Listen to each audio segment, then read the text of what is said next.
Good morning friends, मैं engineer Dinesh. दोस्तों, कुछ सिविल इंजीनियर्स ने रिक्वेस्ट किया है कि हमारे बारे में भी जो फोर्थ ईयर की स्टूडेंट्स हैं या पास आउट्स हैं उनके बारे में क्या दिशा है। तो आज का मेरा लेक्चर उनको डिवोटेड है। दोस्तों देखिए, जो 4 साल पढ़ाई करते हैं इंजीनियरिंग की और उसके बाद सीधे जो है नौकरी की तलाश में निकलते हैं और कहीं भी प्राइवेट सेक्टर में जानते हैं तो आपसे आपका वर्क एक्सपीरियंस पूछा ही जाता है और फ्रेशर्स को तुरंत जो है नौकरी मिलने में थोड़ी दिक्कतें आती हैं। तो कुछ साल पहले एक कॉन्सेप्ट आया था फिनिशिंग स्कूल्स का।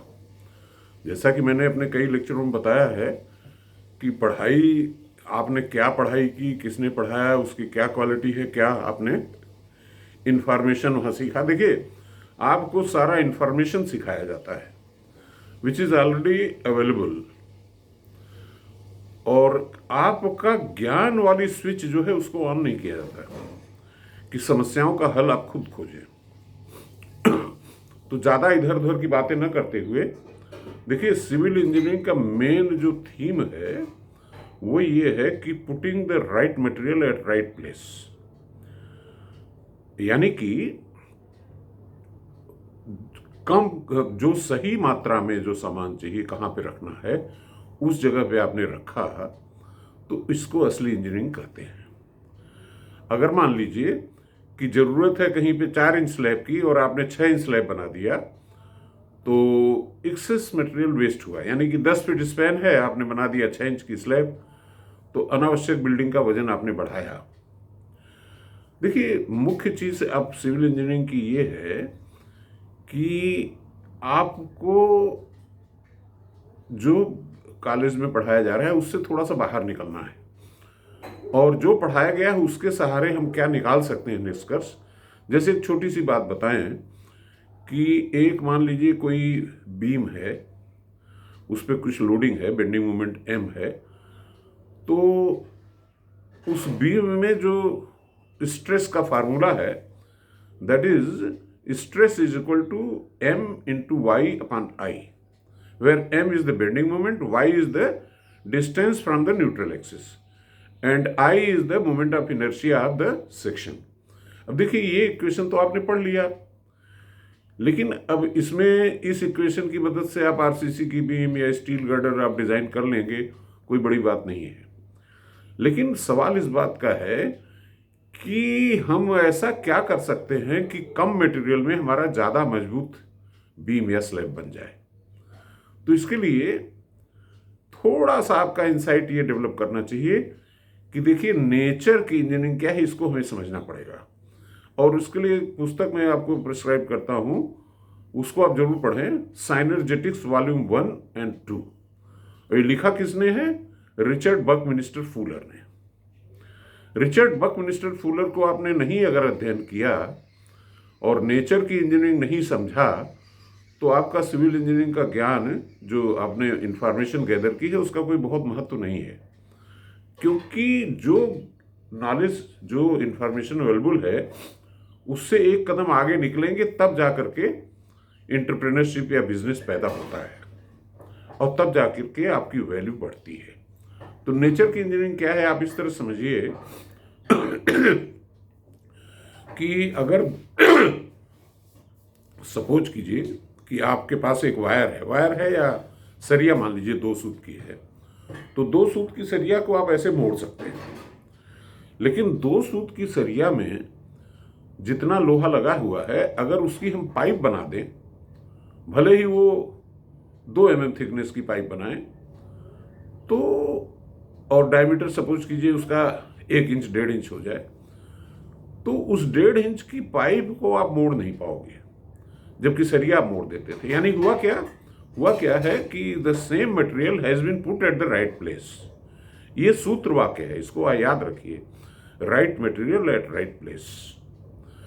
तो फूलर ने क्या किया? फूलर ने इसका अध्ययन किया कि फूलर ने एक जियोडेसिक डोम डिजाइन किया जिसकी खासियत यह है कि स्ट्रक्चर जितना बड़ा आप करते जाते हो तो मेंबर उतना पतला होता जाता है।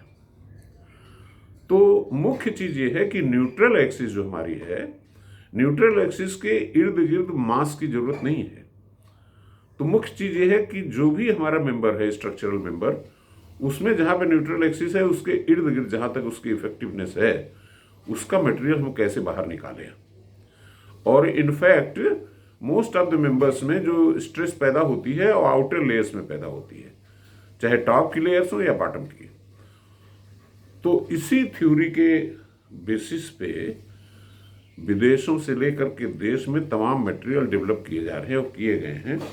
उसी कड़ी में मैंने भी एक मटेरियल डेवलप किया है जो मैंने हाथ से बनाया है और बना करके उससे बिल्डिंग बनाई। देखिए ये है वो मटेरियल। क्या किया है मैंने कि लोहे की शीट लिया, प्री पेंटेड शीट, और इसकी थिकनेस इज हार्डली 0.45 mm, और इसके बीच में थर्मोकूल डाला और एक ग्लू से इसको इम्प्रेग्नेट कर दिया।